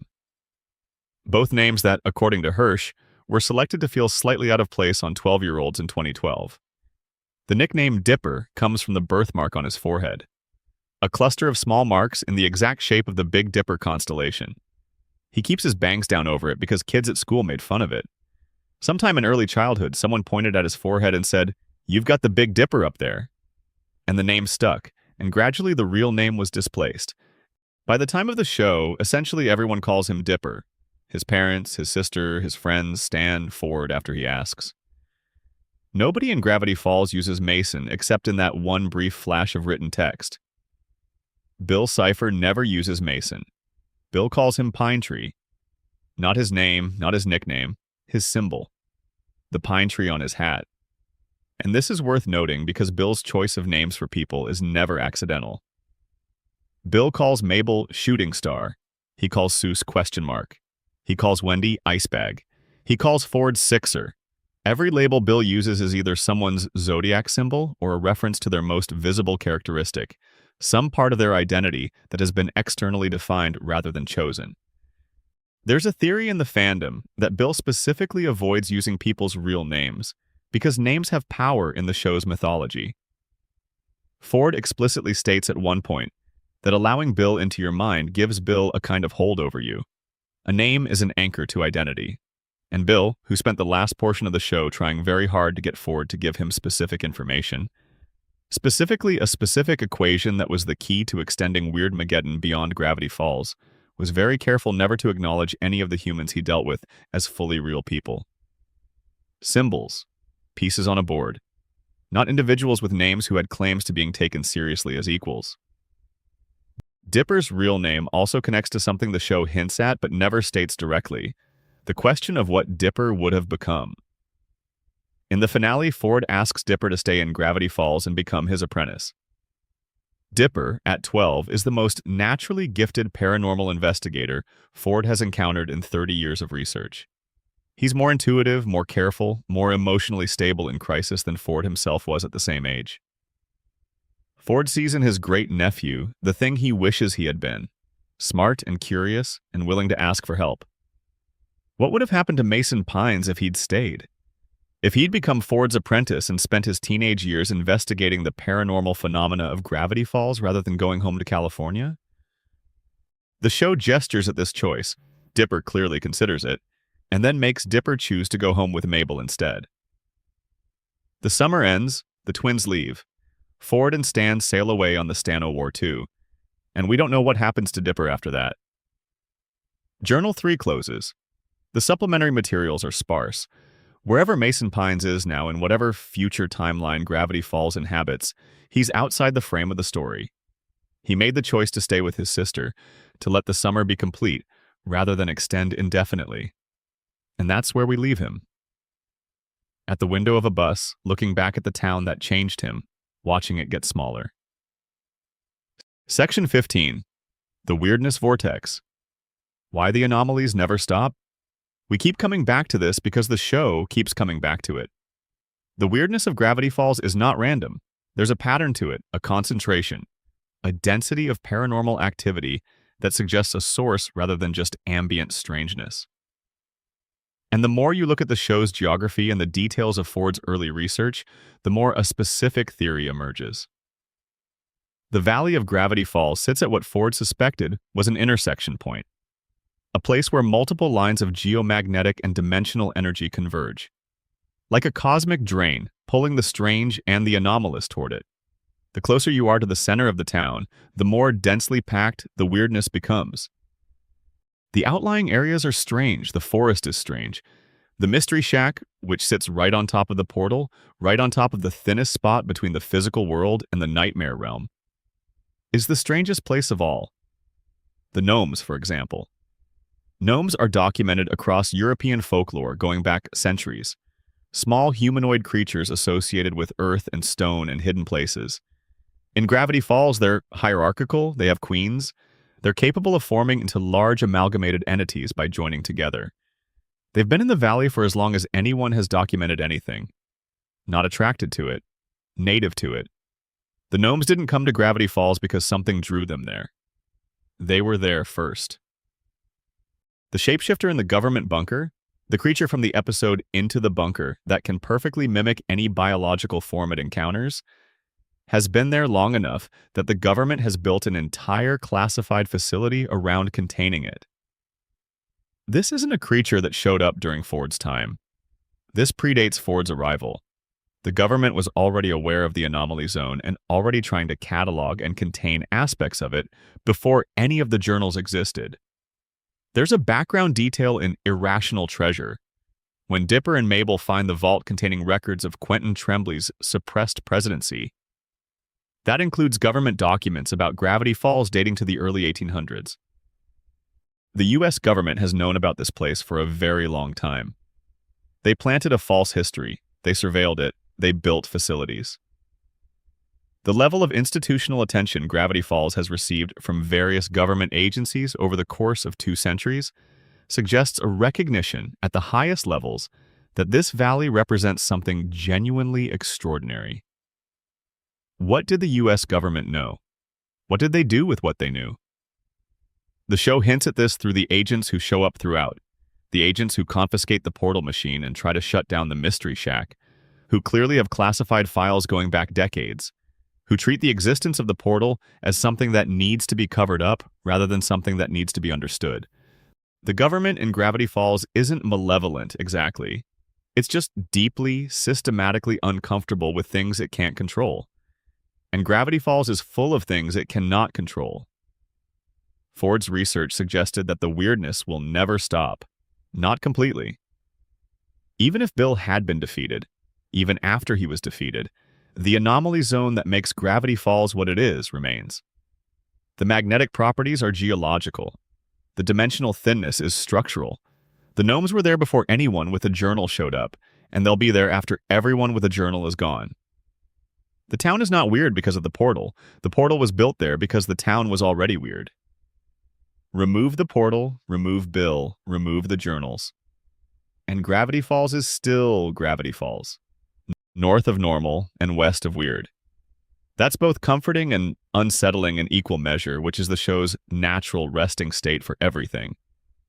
There's also the question of what the government's files actually say.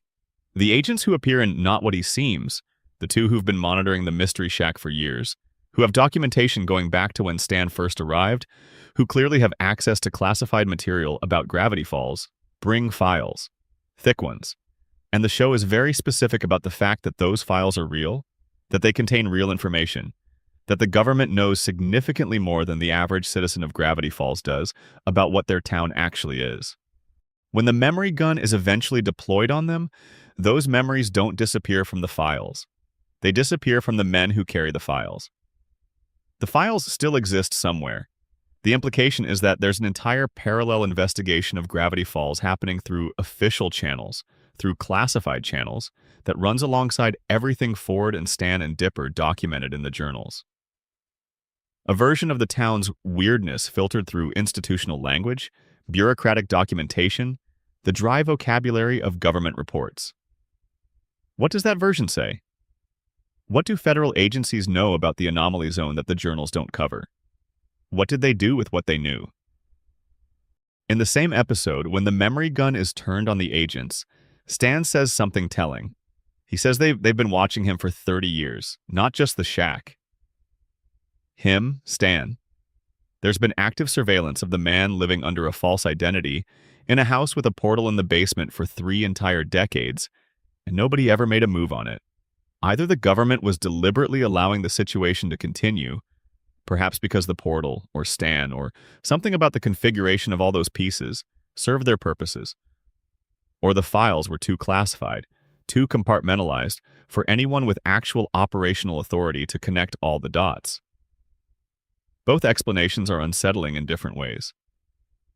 A government that watches and does nothing is either incompetent or complicit. And the Gravity Falls anomaly zone, whatever its true nature, is the kind of thing that governments historically deal with by containing rather than understanding. Building a fence, building a base, building a cover story about the town founder to make the area seem historically settled rather than genuinely anomalous. Everything around the edges of the show's main story suggests an institutional awareness of what Gravity Falls is, and an institutional determination to keep that awareness exactly where it is. Contained, monitored, but not explained, not shared, not resolved. Just watched. Like Gompers. Section 16. Mabel's bubble and what it meant. Weirdmageddon begins with a bubble. Not a violent transformation, not an explosion of horror. Bill seals Mabel in a floating sphere above the Gravity Falls Valley and gives her exactly what she's been saying she wants for the final weeks of summer. More time.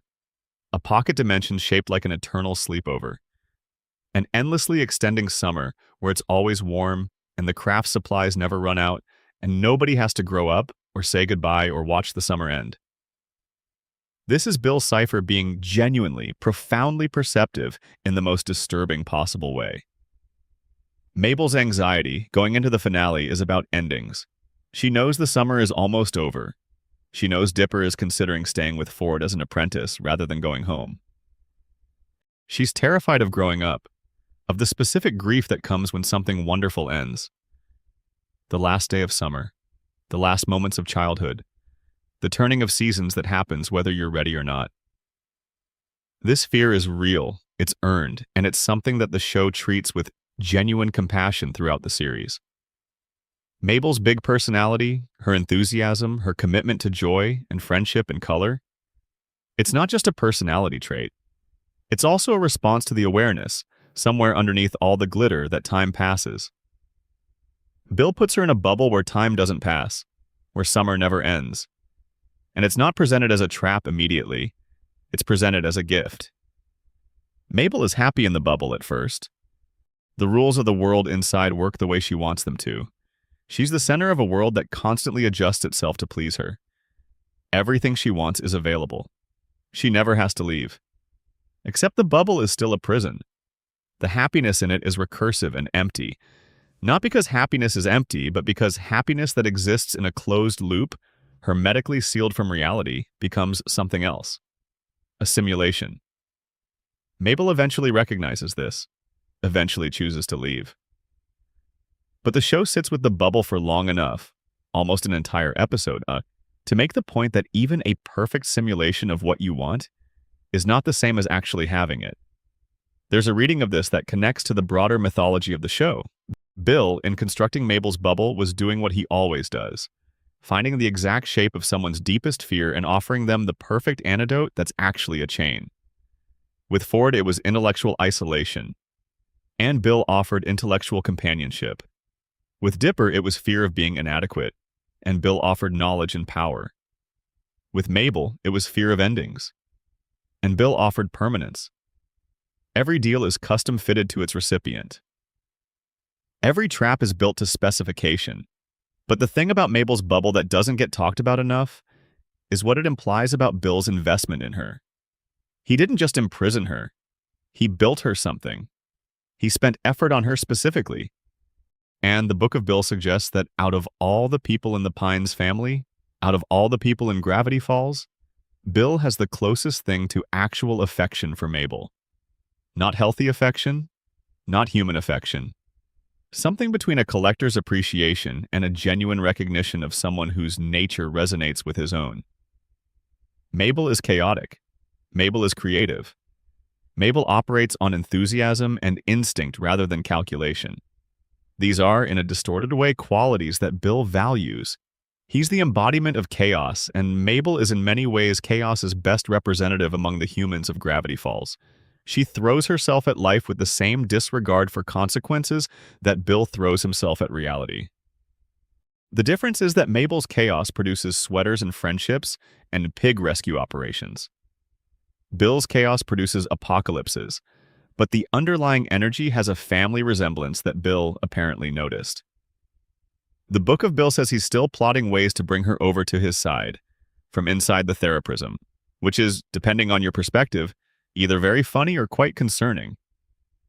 What's most interesting about the bubble, structurally, is what it says about the show's treatment of Mabel as a character throughout 2 full seasons. The show loves Mabel. She's warm and creative and unguardedly enthusiastic in a way that the show consistently presents as a genuine value rather than a joke. But it also takes seriously the ways in which those qualities, the warmth, the need to be loved back, the difficulty with endings, make her specifically vulnerable to a certain kind of manipulation. Bill's approach to Mabel is the approach that works on people who most need to be needed. He offers her a world where she is the center of everyone's attention, where nothing and no one ever leaves, where the fear of loss is permanently neutralized. The bubble is a perfect prison because it's also a perfect wish fulfillment. Mabel's fears and Mabel's desires are, in this case, the same shape.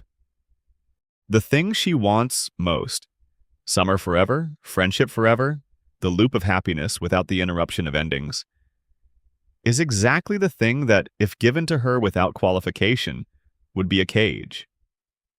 The show is making a sophisticated observation about the relationship between comfort and stagnation, between protection from pain and isolation from growth.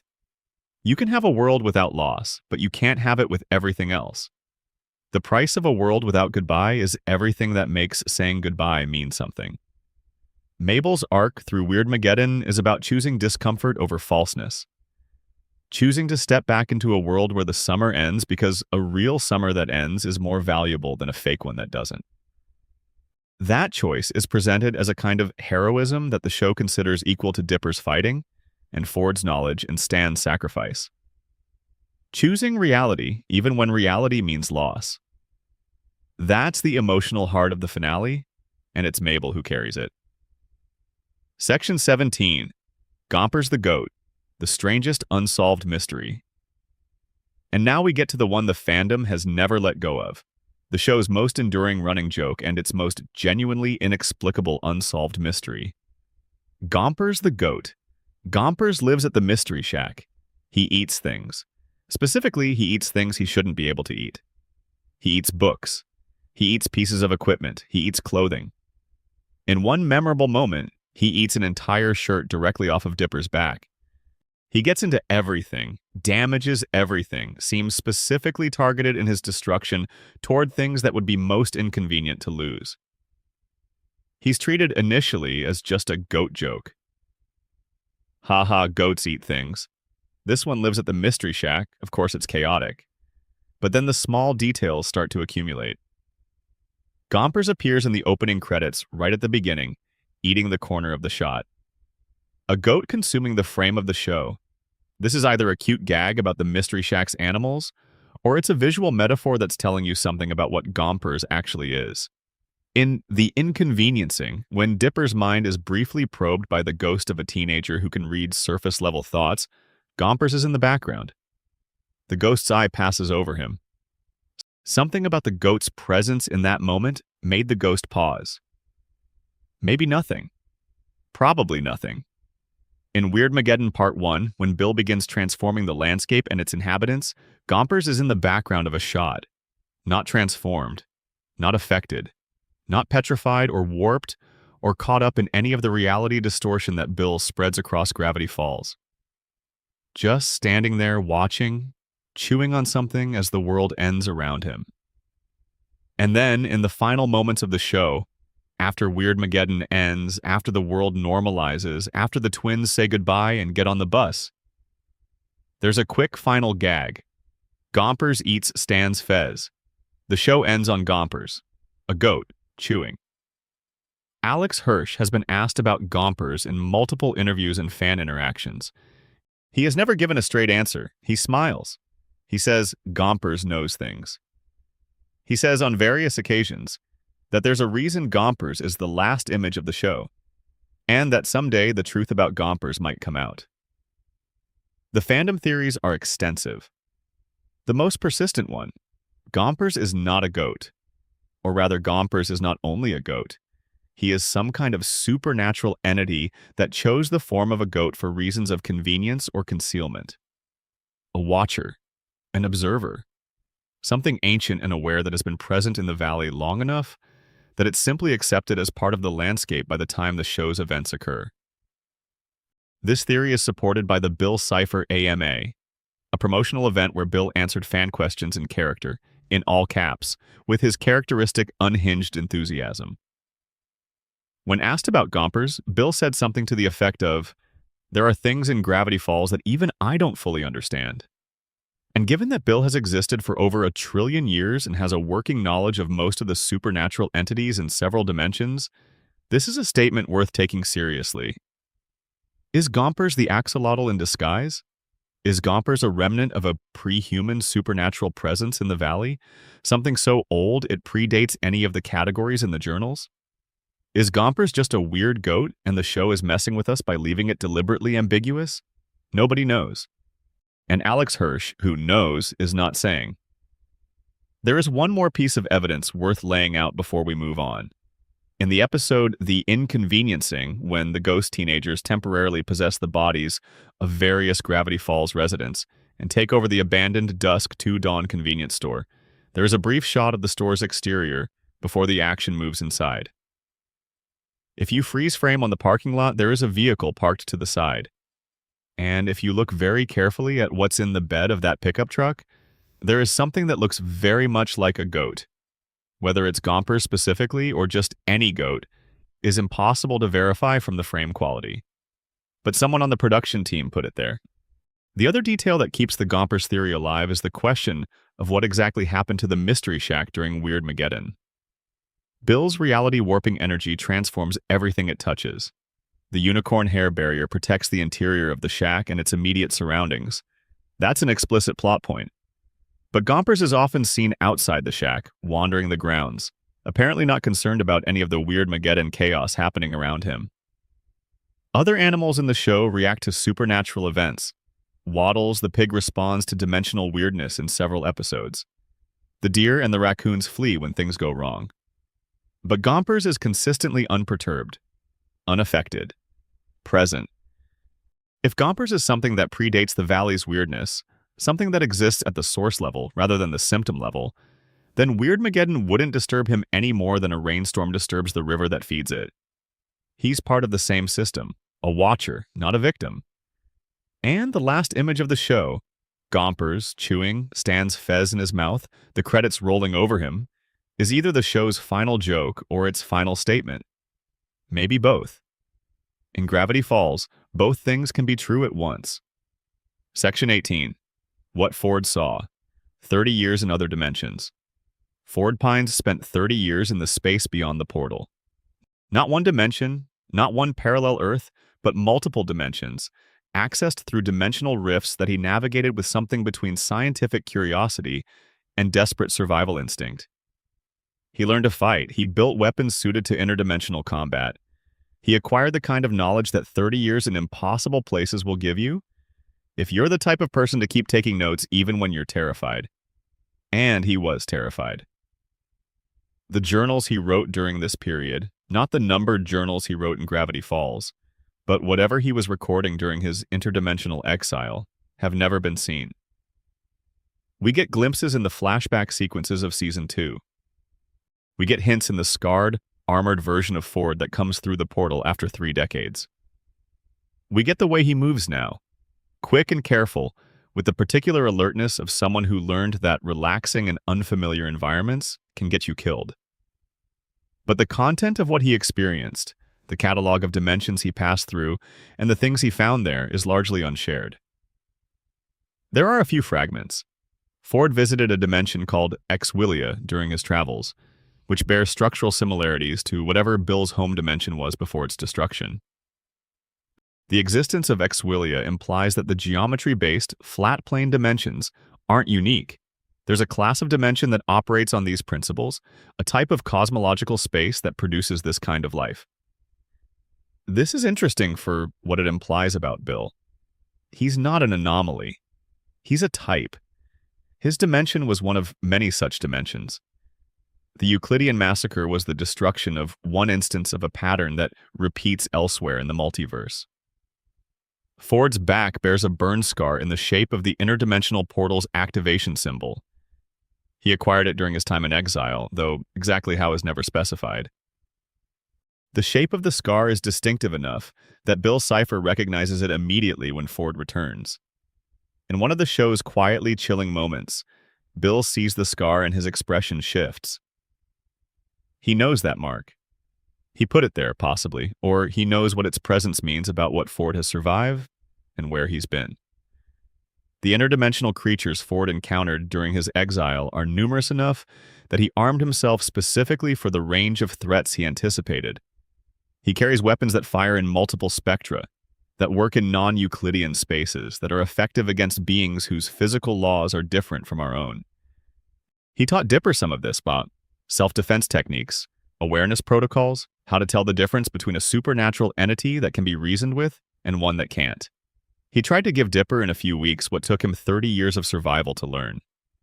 What keeps Ford at a careful distance, even with family, is the paranoia that 30 years in impossible places builds into a person. He doesn't sleep easily. He trusts slowly, and even when he trusts, there's a reserve, a second guessing, a constant awareness that the surface of things can be deceptive. Bill taught him that. Bill built that wariness into Ford's character through betrayal, and Ford never stopped carrying it. Even in the finale, when Stan offers his mind as bait for Bill, Ford's first instinct is to calculate the odds rather than trust the gesture.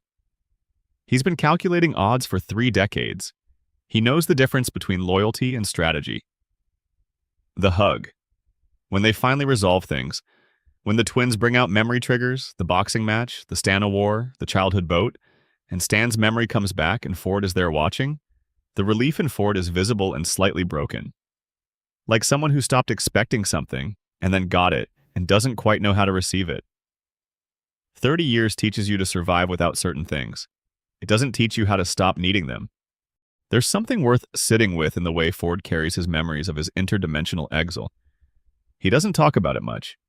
He mentions fragments, the creatures he fought, the weapons he built, the dimensions that were survivable and the ones that weren't, but he doesn't build an extended narrative.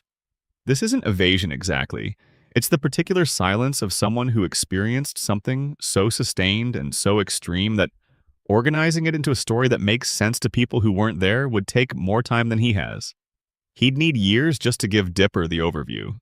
The specific texture of what 30 years in impossible dimensions does to a person's perception of ordinary reality, of safety, of trust, that doesn't compress into a conversation. What we can infer from Ford's behavior throughout Season 2 is that his exile made him better at some things and worse at others. Better at survival, better at threat assessment, better at lateral thinking, at finding solutions using only what's immediately available. He was trained by necessity in the kind of resourcefulness that no university program produces. But worse at rest, worse at warmth, worse at the low-stakes intimacy of family life, the jokes at the dinner table, the comfortable boredom of a rainy afternoon, the ability to sit still in a safe place without your whole body waiting for something to go wrong. He and Stan have 30 years to make up for. And the show is honest enough to acknowledge that some of that gap isn't closable. They can't go back to being the kids from Glass Shard Beach, New Jersey. The men they are now were built partly by what happened between them and partly by the decades they spent apart. What they can be is what they are at the show's end. Brothers who chose each other again, knowing the full cost of that choice, sailing together toward more strangeness rather than away from it. That's not a perfect reconciliation. It's better than that. It's a real one. Section 19. The Statue in the Woods. Bill Cipher in the real world. There is a statue of Bill Cipher somewhere in Oregon. Not in a show. Not in a promotional display. A physical, real-world statue of a triangular one-eyed demon, standing roughly 1 meter tall, placed somewhere in the Pacific Northwest by the Gravity Falls production team as the endpoint of an elaborate multi-stage real-world scavenger hunt that Alex Hirsch called the Cipher Hunt. This happened in 2016, after the show ended. Alex Hirsch announced it, and thousands of fans across multiple countries, coordinating online, began following a chain of clues hidden in the show, in supplementary materials, in real-world locations from Japan to Finland to Oregon itself. The clues were encoded in Gravity Falls cipher systems. They required actual cryptographic work. They sent teams of fans to specific physical locations to find the next clue. It was, by any reasonable measure, one of the most elaborate and loving interactive finales an animated series has ever orchestrated for its fans. The final location was in Reedsport, Oregon, a small town. The statue had been placed there. Fans found it. And in finding it, they triggered the next sequence. Another video from Alex Hirsch, another layer of mystery, another message. The statue's subsequent history has been slightly chaotic, which feels appropriate. After the cipher hunt concluded, the statue was briefly confiscated by local police. Apparently, its sudden celebrity made it a target for the kind of attention that local law enforcement found inconvenient. It was eventually relocated to Confusion Hill, a roadside attraction in Northern California that's famous for its optical illusions and strange gravity anomalies. This is, again, entirely appropriate. Confusion Hill is one of the documented real-world inspirations for the Mystery Shack itself. The statue stands there, in the real world, in a place known for strange gravity, a one-eyed triangle with a top hat in stone watching the California trees. If you visit, you can stand next to it and take a photograph. You can look into the stone eye. You can put your hand on the rough surface of a physical object that represents something from a fictional world that was itself supposed to represent something about how much strangeness exists beneath the surface of ordinary things. There's a phrase from the Bill Cipher AMA that feels relevant here. I am in your world now. He said it as a joke, in character, as Bill would say almost anything. But the statue makes it almost literally true. Bill Cipher, in some form, made it out. Into stone. Into the world. Into a tourist attraction in a place known for gravity anomalies. Alex Hirsch thought about that. He did that deliberately. The show ended with Bill's stone body remaining in the forest of Gravity Falls. And then the production team placed his stone body in a real forest, in the real Pacific Northwest where anyone can find it. the boundary between the show's world and the real world made deliberately permeable. One more mystery hidden in plain sight. One more thing that's exactly what it looks like, and also something more. There's something genuinely strange about standing next to the Bill Cipher statue if you grew up with the show. The object is not large. It's about knee height to an adult. It doesn't glow or move or speak in reversed audio, it's just stone. But it's stone that was deliberately placed at the end of a months-long worldwide puzzle, encoded in the same cipher systems the show spent 2 seasons teaching you to use, found by a community of fans acting collectively in a way that no single person could have managed alone. The hunt itself was a demonstration of everything the show valued: attention, patience, community, the willingness to work for something strange because the strangeness is the point. What does it mean that Bill Cipher is in Confusion Hill? It means the show's most dangerous character is now an object you can touch, something you can put your hand on, something physical and present in the same dimension as the people who watched him nearly destroy the fictional world. The statue doesn't speak, but it looks at you with that single stone eye. And maybe that's enough. Maybe presence is the whole point. Bill always said he was watching.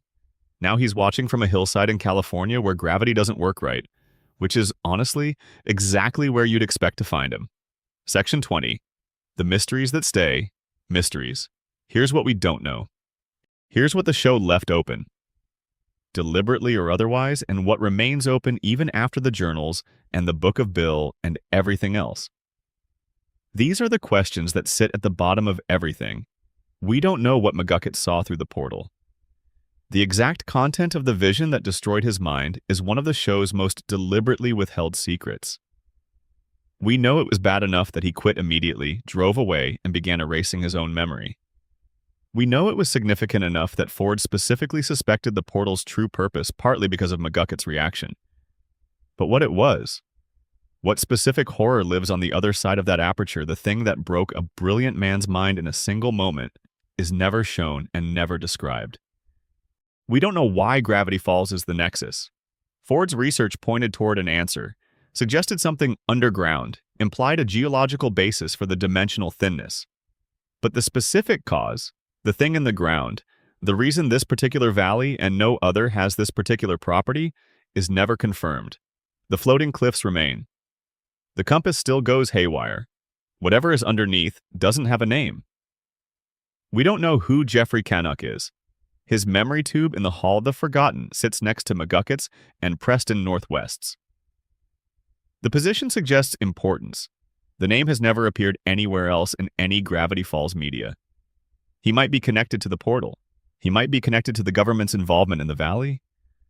He might be a red herring placed with extraordinary care. We don't know. We don't know what Gompers is. Probably a goat. Maybe not only a goat.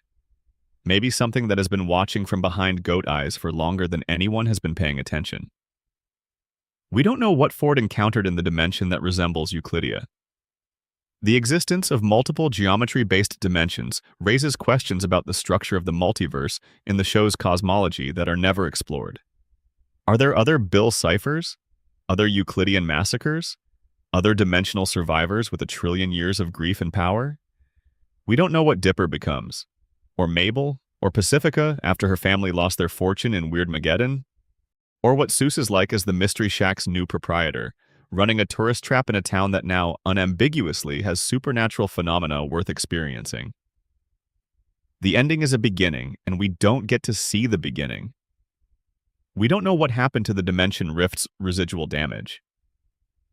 When the interdimensional rift was smashed, the one Mabel handed over, the one Bill used to begin Weirdmageddon, it didn't just crack the barrier between the nightmare realm and the physical world. It created an unstable zone, a wound in the fabric of the dimension, that Bill then exploited and expanded.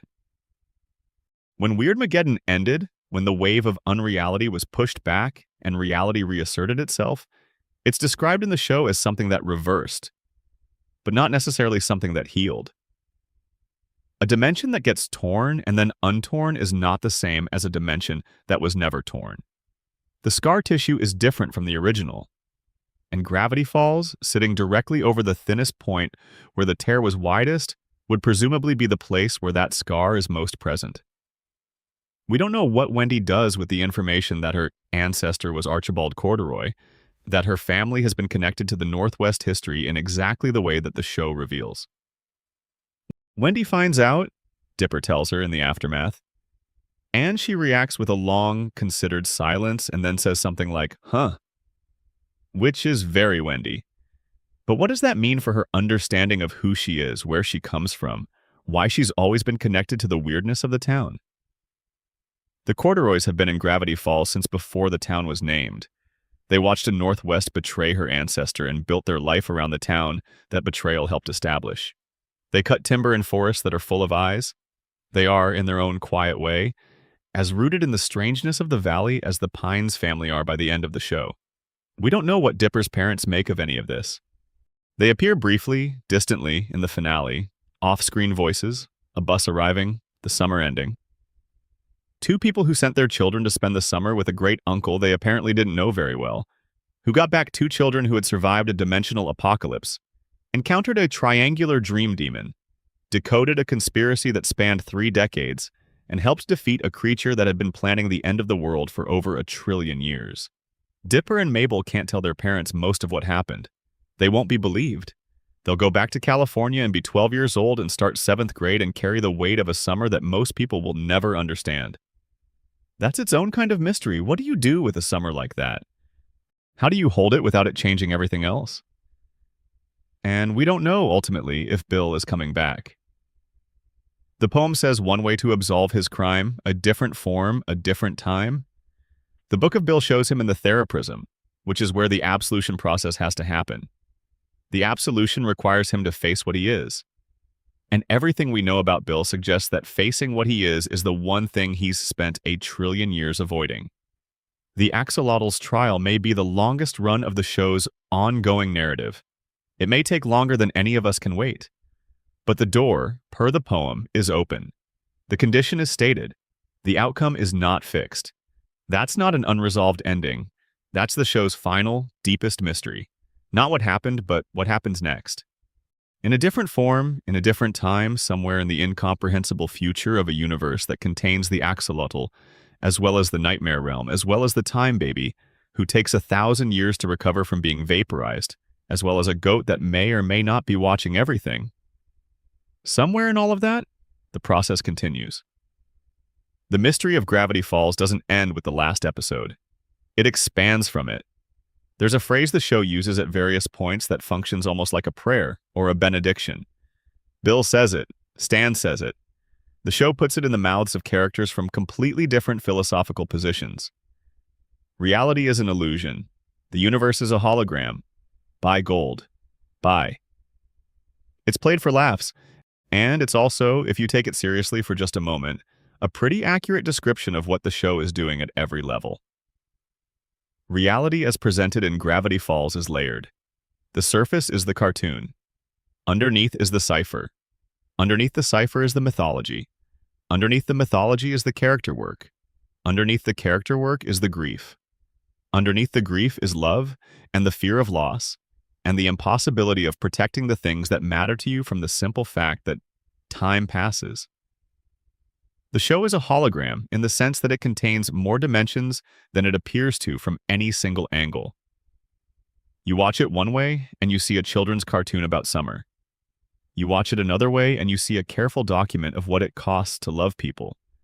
You watch it another way and you see a meditation on the specific sadness of endings, of summers, of childhoods, of relationships that the world moves you away from before you're ready to go. Alex Hirsch built all of that in, knowing that viewers would find different layers at different times in their lives. That a 10-year-old would see the monsters. That a 16-year-old would see the twins' relationship as a mirror. That a 25-year-old would see the manipulation dynamics clearly for the first time. That a 35-year-old would see the twins' parents not being in the show very much, and understand what that absence says on it. Every age gets a different show.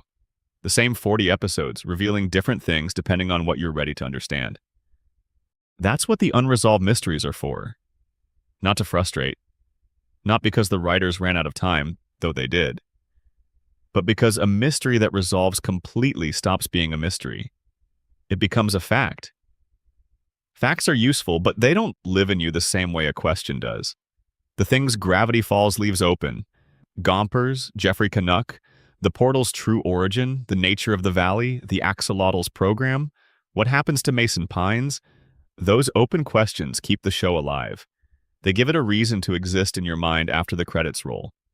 They're the reason you come back. They're also maybe the show's most honest acknowledgement of what it's like to actually live in a world. Because the world doesn't resolve its mysteries cleanly.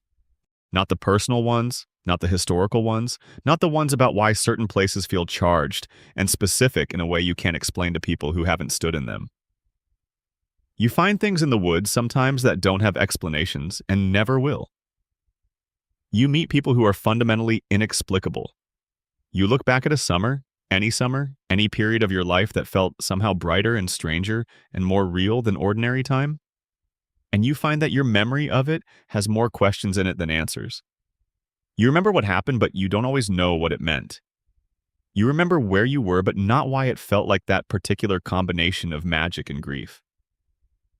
You remember the pine trees and the feeling of something watching, and the sense that if you just looked a little harder, you might understand.